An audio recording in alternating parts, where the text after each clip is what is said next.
بسم اللہ الرحمن الرحیم وَأَمَّا الْمُشْكِلُ فَهُوَ مَزْدَادَ خَفَاءً عَلَى الْخَفِيِّ كَأَنَّهُ بَعْدَمَا خَفِيَ عَلَى السَّامِعِ حَقِيقَتُهُ دَخَلَ فِي أَشْكَالِهِ وَأَمْثَالِهِ۔ یہ وصول الشاشی کا صفحہ نمبر 140 ہے، اور جو متقابلات میں ظاہر کے مقابل خفی ہے اسے آپ نے کل پڑھ لیا، اور نص کے مقابل مشکل ہے اس کا بیان آج آپ سن رہے ہیں۔ پہلے یہ مشکل کی تعریف کرتے ہیں، پھر اس کی مثال پیش کرتے ہیں۔ فرماتے ہیں کہ مشکل وہ کلام ہے جو خفا میں، پوشیدگی میں خفی سے بڑھ کر کے ہو۔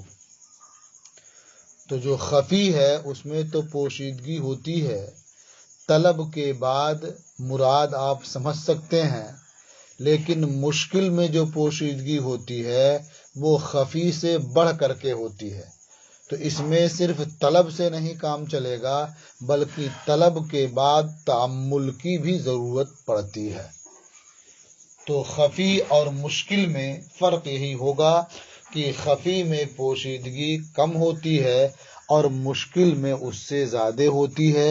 اس لیے خفی کا مسئلہ طلب کے بعد حل ہو سکتا ہے، لیکن مشکل کا مسئلہ طلب کے بعد تأمل کے بغیر حل نہیں ہوتا ہے۔ فرماتے ہیں وَأَمَّا الْمُشْكِلُ فَهُوَ مَزْدَادَ خَفَاءً عَلَى الْخَفِيِّ۔ مشکل وہ کلام ہے جو خفا میں، پوشیدگی میں خفی سے بڑھ جائے، زیادہ ہو۔ اب مشکل اس کا نام کیوں رکھا گیا؟ تو وجہ تسمیہ کی طرف اشارہ کرتے ہوئے فرمایا كَأَنَّهُ بَعْدَمَا خَفِيَ عَلَى السَّامِعِ حَقِيقَتُهُ، گویا سامع پر کلام کی حقیقت پوشیدہ ہونے کے بعد وہ کلام اپنے اشکال اور امثال میں داخل ہو گیا۔ دخل فی اشکالہ و امثالہ، وہ کلام اپنے اشکال اور امثال میں داخل ہو گیا۔ حتی لا ینال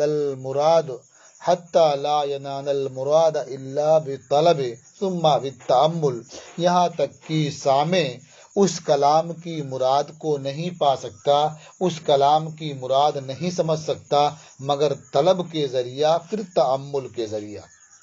تو طلب کے ذریعہ یہ سمجھنا ہوگا کہ وہ معنی جو کلام سے سمجھ میں آتا ہے وہ اس کے اندر پایا جا رہا ہے یا نہیں پایا جا رہا ہے۔ پھر تأمل کے ذریعہ اس کو اس کے امثال اور اشکال سے ممتاز کیا جائے گا۔ اسی لیے مصنف نے فرمایا حتی یتمیز عن امثالہ، یہاں تک کہ مراد امثال سے ممتاز ہو جائے، یعنی اس کلام سے جو مراد ہے وہ امثال اور اشکال سے ممتاز ہو جائے۔ اس کے لیے غور و فکر کرنے کی بھی ضرورت ہوگی۔ اس کی مثال وَنَظِيرُهُ فِي الْأَحْكَامِ، مشکل کی نظیر احکام شرعیہ میں اذا حلف لا یعتدم، جب کوئی آدمی قسم کھا لے کہ وہ ادام یعنی سالن نہیں کھائے گا۔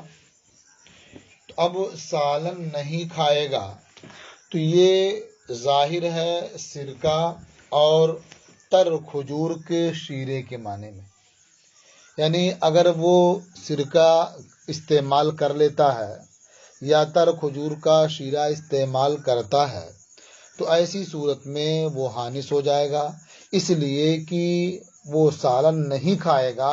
یہ سرکہ اور تر کھجور کے شیرے کے معنی میں ظاہر ہے، اس لیے کہ ادام یعنی سالن کہتے ہیں جسے روٹی کے ساتھ کھایا جائے اور وہ روٹی کے تابع ہوتا ہے، یعنی مقصود بذات روٹی کھانا ہے اور یہ سالن اسی کے تابع ہے تاکہ اس کے ذریعے روٹی جو مقصود بالذات ہے وہ آسانی سے حلق کے نیچے اتر سکے۔ تو یہ سرکہ اور تر کھجور کا شیرہ یہ اس معنی میں معروف ہے، ان کے ساتھ روٹی کھائی جاتی ہے، اور مقصود بالذات روٹی ہوتی ہے، یہ سرکہ یا وہ کھجور کا شیرہ نہیں ہوتا ہے۔ تو یہ اس معنی میں ظاہر ہے۔ لیکن لا یعتدمو جو اس نے قسم کھا کے کہا، یہ مشکل ہے گوشت، انڈا اور پنیر میں۔ گوشت بھی کھایا جاتا ہے روٹی کے ساتھ بھی، چاول کے ساتھ بھی، ایسے انڈا بھی کھایا جاتا ہے، پنیر بھی لوگ کھاتے ہیں۔ تو کیا اسے کھانے سے وہ ہانس ہوگا یا نہیں ہوگا؟ تو یہاں جو گوشت اور انڈا اور پنیر کی بات کر رہے ہیں، یہ اس کے شوربے کی بات نہیں ہے، بلکہ خود گوشت اور انڈے اور پنیر کی بات ہے۔ اسی معنی میں یہ مشکل ہے۔ تو اب کیا کرنا ہوگا؟ تو اس کے لیے فرماتے ہیں کہ حتی یطلب معنی الادام، یعنی اعتدام کا معنی سمجھنا یہ مشکل ہے انڈے، گوشت اور انڈے اور پنیر میں۔ حتی یطلب معنی الاعتدام، یہاں تک کہ سننے والا پہلے اعتدام کے معنی کی تلاش و جستجو کرے گا، اس کے معنی کو اکٹھا کرے گا، ثم یتأمل، پھر غور و فکر کرے گا، ان ذالک المعنی هل یوجد فی اللحم والبیض والجبن ام لا، پھر غور و فکر کرے گا کہ وہ معنی جو ادام میں مطلوب ہے وہ گوشت اور انڈے اور پنیر میں پایا جا رہا ہے یا نہیں پایا جا رہا ہے۔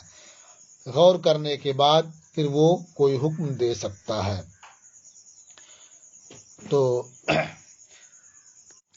ہمارے امام اعظم ابو حنیفہ رحمۃ اللہ تعالی علیہ کے نزدیک چونکہ گوشت، انڈے اور پنیر میں ادام کا معنی نقصان کے ساتھ پایا جاتا ہے، کیونکہ تبعیت کے معنی میں وہ قاصر ہے، یعنی یہ گوشت اور انڈا ان کا مستقل بالذات بھی استعمال ہوتا ہے، بغیر روٹی کے بھی انہیں کھایا جاتا ہے، تو تبعیت کا معنی یہ کمزور ہے، کمی کے ساتھ پایا جاتا ہے۔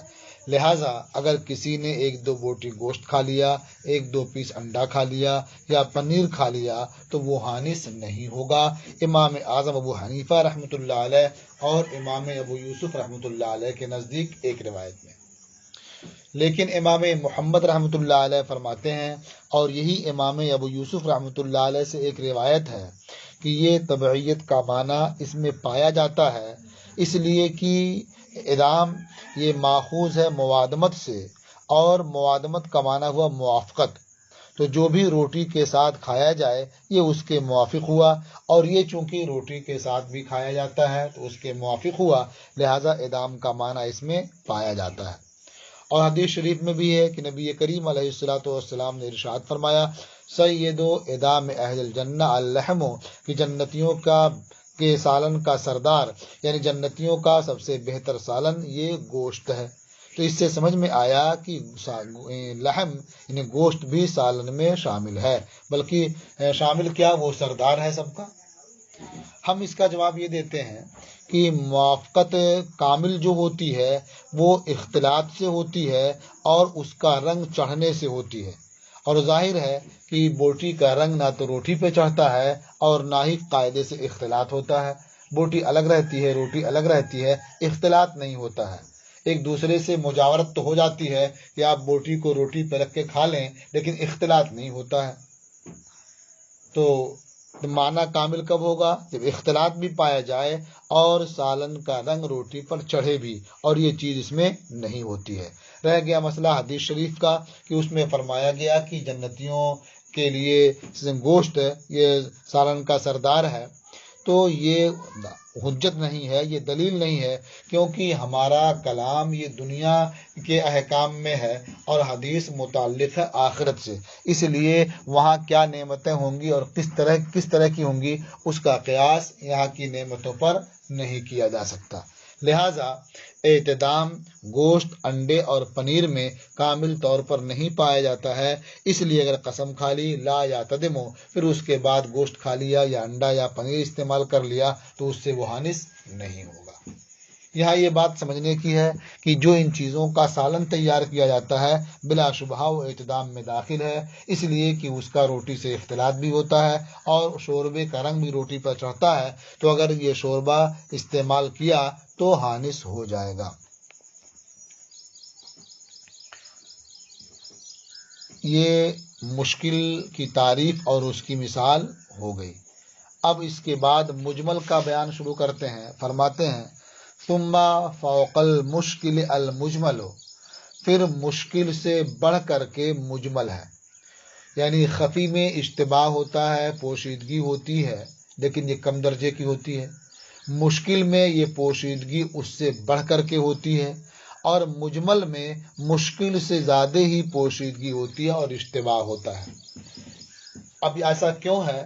وجہ اس کی یہ ہے کہ جو کلام مجمل ہوتا ہے وہ چند وجوہ کا احتمال رکھتا ہے، تو اس کی حالت ایسی ہو جاتی ہے کہ سامع اس کی مراد پر اطلاع نہیں پا سکتا جب تک کہ متکلم کی جانب سے بیان نہ آ جائے، یعنی اس کے ظاہری معنی کو تلاش کرنے اور اس کے مفہوم میں غور کرنے سے مقصد تک نہیں پہنچ سکتے، مراد کو نہیں جان سکتے جب تک کہ متکلم کی جانب سے بیان نہ آ جائے۔ اس لیے مجمل یہ مشکل سے زیادہ مخفی ہوتا ہے، اس میں زیادہ پوشیدگی ہوتی ہے، زیادہ اشتباہ ہوتا ہے۔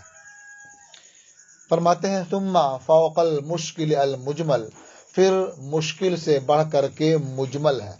وَهُوَ مَحْتَمَلَ وُجُوهًا، اور مجمل وہ ہے جو چند وجوہ کا احتمال رکھے۔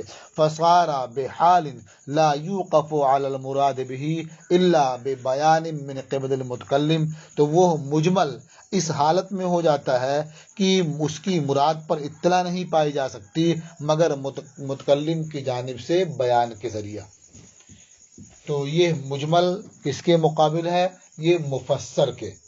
آگے اس کے آپ پڑھیں گے متشابہ، تو یہ محکم کے مقابل ہے۔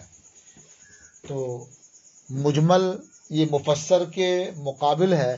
مفسر میں متکلم جو ہوتا ہے وہ معنی مراد کو واضح کر دیتا ہے، اس کی تفسیر کر دیتا ہے، تو بات سمجھنا بہت آسان رہتا ہے۔ اور مجمل میں اس قدر اشتباہ ہوتا ہے، اتنی پوشیدگی ہوتی ہے کہ جب تک متکلم کی جانب سے کوئی بیان نہ آ جائے، وہ خود واضح نہ کر دے، اس وقت تک اس کا مفہوم سمجھنا، اس کی مراد کو جاننا مشکل ہوتا ہے، دشوار ہوتا ہے۔ اس کی نظیرہ فی الشرعیات، مجمل کی نظیر احکام شرعیہ میں اللہ تعالیٰ کا ارشاد ہے وَحَرَّمَ الرِّبَا، کہ اللہ نے ربا کو حرام فرمایا۔ تو اب ربا کا ایک معنی ہے لغت کے اعتبار سے، وہ کہتے ہیں مطلقاً زیادتی، جو اضافہ ہے وہ ربا کہلاتا ہے۔ لیکن یہ جو لغت کی روح سے اس کا معنی سمجھ میں آتا ہے، یہ مراد ہے یہ نہیں کہہ سکتے، بلکہ دلائل یہ بتاتے ہیں، قرائن یہ بتاتے ہیں یہ مراد نہیں ہے۔ کیسے معلوم ہو کہ مراد نہیں ہے؟ تو ظاہر ہے کہ اگر مطلقاً زیادتی مراد ہو اور اسے اللہ تعالیٰ حرام فرما دے، تو پھر کاروبار کا جو حکم دیا گیا ہے، تجارت کا حکم دیا گیا ہے، تو اس میں تو زیادتی ہوتی ہے، اضافہ ہوتا ہے، بلکہ آدمی اسی زیادتی کو حاصل کرنے کے لیے کاروبار ہی کرتا ہے۔ تو اگر مطلقاً اضافہ، مطلقاً زیادتی یہ ربا میں شامل ہو جائے اور وہ حرام ہو جائے، تو پھر سارا کاروبار تو ٹھپ ہو جائے گا۔ تو سمجھ میں آیا کہ وحرم الربا میں مطلقاً زیادتی یہ مراد نہیں ہے، اللہ تعالیٰ نے مطلقاً اضافے کو حرام قرار نہیں دیا ہے۔ اب یہ کیسے معلوم ہوگا پھر کیا مراد ہے؟ تو اس کے لیے بیان کی ضرورت پیش آئے گی۔ تو مراد کیا ہے یہاں؟ وہ زیادتی ہے جو خالی عن العوض ہو۔ کن چیزوں میں؟ ہم جنس کیلی یا وزنی چیزوں کی بے میں، یعنی ایک آدمی کیلی چیز اسی کی جنس کیلی چیز سے بیچ رہا ہے، تو وہاں جو اضافہ ہوگا وہ ربا ہے۔ مثلا ایک آدمی گیہوں کے بدلے بیچ رہا ہے اور اس میں کمی بیشی کر رہا ہے، تو جو اضافہ ہوگا وہ ربا کے زمرے میں آئے گا۔ کھجور کو کھجور کے بدلے بیچ رہا ہے اور اس میں جو اضافہ ہوگا وہ ربا کے زمرے میں آئے گا۔ تو اگر کیلی یا وزنی چیزیں اپنے ہم جنس کے ساتھ بیچی جائیں، اب اس میں جو اضافہ ہوگا وہ چونکہ خالی عن العوض ہوگا، اس لیے وہ اضافہ ربا کہلائے گا۔ تو یہ چیز لفظ سے نہیں جانی جا سکتی، لفظ کی اس پر کوئی دلالت نہیں ہوتی ہے، اور غور و فکر کرنے کے بعد سے بھی اس کا معنی سمجھ میں نہیں آئے گا۔ کب معنی سمجھ میں آئے گا؟ جب متکلم کی جانب سے بیان ہو جائے۔ تو اللہ کے رسول صلی اللہ تعالی علیہ وسلم نے اشیاء ستہ کے بارے میں صاف صاف بیان کر دیا، اور آگے فرمایا کہ جب جنس مختلف ہو جائے تو جیسے چاہو ویسے بیچو۔ تو معلوم ہوا کہ کیلی یا وزنی چیزیں ایک دوسرے سے بیچی جائیں ہم جنس سے، اور اس میں زیادتی ہو تو یہ ربا میں شامل ہے۔ وہ چھ چیزیں وہی ہیں، الحنطۃ بالحنطۃ والشعیر بالشعیر، یہ جو چھ چیزیں شمار کی گئی ہیں حدیث میں۔ وَنَظِيرُهُ فِي الشَّرْعِيَّاتِ، اور مجمل کی نظیر احکام شرعیہ میں اللہ تعالیٰ کا ارشاد ہے وَحَرَّمَ الرِّبَا، کہ اللہ نے ربا کو حرام قرار دیا۔ فَإِنَّ الْمَفْهُومَ مِنَ الرِّبَا هُوَ الزِّيَادَةُ الْمُطْلَقَةُ، تو ربا کا مفہوم لغت کے اعتبار سے وہ مطلقاً زیادتی ہے، مطلقاً اضافہ ہے۔ وَهِيَ غَيْرُ مُرَادَةٍ، اور یہ مطلقاً زیادتی یہاں مراد نہیں ہے۔ مراد کیوں نہیں ہے؟ تو آپ نے سن لیا کہ اگر یہ مراد ہو تو تجارت کا سارا کاروبار ٹھپ پڑ جائے اور جو شریعت نے تجارت کا حکم دیا ہے وہ بند ہو جائے۔ بل المراد الزیادۃ الخالیہ عن العوض فی بیع المقدرات المتجانسہ، بلکہ مراد وہ اضافہ ہے جو خالی عن العوض ہو ہم جنس کیلی اور وزنی چیزوں کی بے میں۔ واللفظ لا دلالت له علی هذا، اور لفظ یعنی ربا کی اس پر کوئی دلالت نہیں ہے، جو مراد ہے اس پر کوئی دلالت اس کی نہیں ہے۔ فلا ینال المراد بالتأمل، تو سامع تأمل کے ذریعہ، غور و فکر کے ذریعہ ربا کی لفظ ربا کی مراد کو نہیں پا سکتا، نہیں سمجھ سکتا۔ کیسے پائے گا؟ متکلم کی جانب سے بیان کے ذریعہ۔ تو یہ مشکل سے بھی زیادہ مشکل ہے، مشکل سے بھی زیادہ مخفی اور مشتبہ ہوتا ہے مجمل۔ ثم فوق المجمل فی الخفاء المتشابہ، پھر مجمل سے بڑھ کر کے خفا اور پوشیدگی میں متشابہ ہے۔ جیسے ظہور میں اور مفہوم واضح ہونے میں، مراد کے سمجھ میں آنے میں محکم سب سے بڑھ کر کے ہوتا ہے، سب سے پختہ ہوتا ہے، وہاں نسخ اور تبدیلی کا احتمال نہیں ہوتا ہے۔ اسی طرح سے متشابہ یہ مخفی ہونے میں سب سے بڑھ کر کے ہے، کہ اور چیزوں کا تو حال یہ ہے کہ اس کی مراد کو کسی طرح سمجھ سکتے ہیں، لیکن متشابہ کا حال یہ ہے کہ آپ اس کی مراد کو سمجھ ہی نہیں سکتے۔ امت کے لیے حکم یہ ہے کہ اس کی جو مراد ہے اس کے حق ہونے پر اعتقاد رکھے۔ اب یہ جو متشابہ ہے جس کی مراد سمجھنا مشکل ہے، اس کی بھی دو قسمیں ہیں۔ ایک قسم تو وہ ہے کہ جس کا معنی سرے سے معلوم ہی نہ ہو سکے، جیسے حروف مقطعات ہیں، یعنی آیات کے شروع میں جو حروف ہیں، جیسے الف لام میم حامیم، اس قسم کے جو الفاظ ہیں، تو اس کا کوئی معنی سمجھ ہی میں نہیں آتا ہے، اس لیے کہ اہل عرب نے جو کلمات کی وضع کی ہے تو ان حروف کو صرف کلمات کو جوڑنے کے لیے ہے، ان حروف کا اپنا الگ سے کوئی معنی نہیں ہے، اس لیے ان کے معانی سمجھنا یہ ممکن نہیں۔ امت کے لیے رہ گیا مسئلہ کہ نبی کے لیے تو بلا شبہ نبی اسے سمجھتے ہیں، جانتے ہیں، اس لیے کہ اگر نبی بھی نہ سمجھیں تو رب تبارک و تعالیٰ کا انبیاء سے اس کا خطاب کرنا یہ بے معنی معلوم ہوگا، جو بہت بعید ہے۔ اور متشابہ کی ایک دوسری قسم یہ ہے کہ جس کا معنی لغت کی روح سے تو سمجھ میں آئے لیکن اس کو مراد نہ ہو، کیونکہ اس کا مراد لینا یہ شریعت کے خلاف ہے۔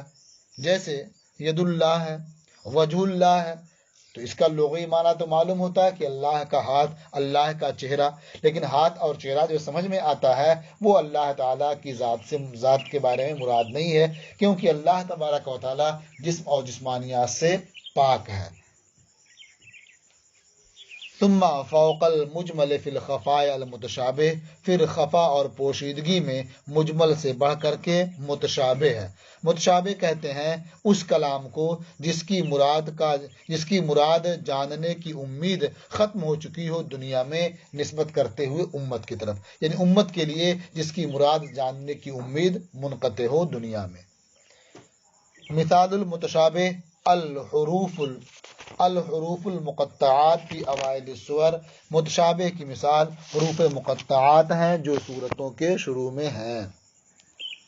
وحکم المجمل والمتشابہ اعتقاد حقیت المراد به حتی یأتی البیان، اور مجمل اور متشابہ کا حکم ان میں سے ہر ایک کے مراد کے حق ہونے کا اعتقاد رکھنا ہے، ان میں سے ہر ایک کی جو مراد ہے اس کی حقیقت کا اعتقاد رکھنا ہے، یہاں تک کہ بیان آ جائے، دنیا میں بیان آ جائے جیسا کہ مجمل میں ہوتا ہے، یا آخرت میں بیان آ جائے جیسا کہ متشابہ میں ہے، کہ مجمل کو آدمی دنیا میں جان لیتا ہے نبی کریم صلی اللہ تعالی علیہ وسلم کے بیان کے ذریعہ، اور متشابہ کو آخرت میں جان لے گا اللہ رب العزت جب چاہے گا اسے ظاہر فرما دے گا۔ یہ متقابلات کی فصل ختم ہوئی اور آج کا سبق بھی پورا ہوا۔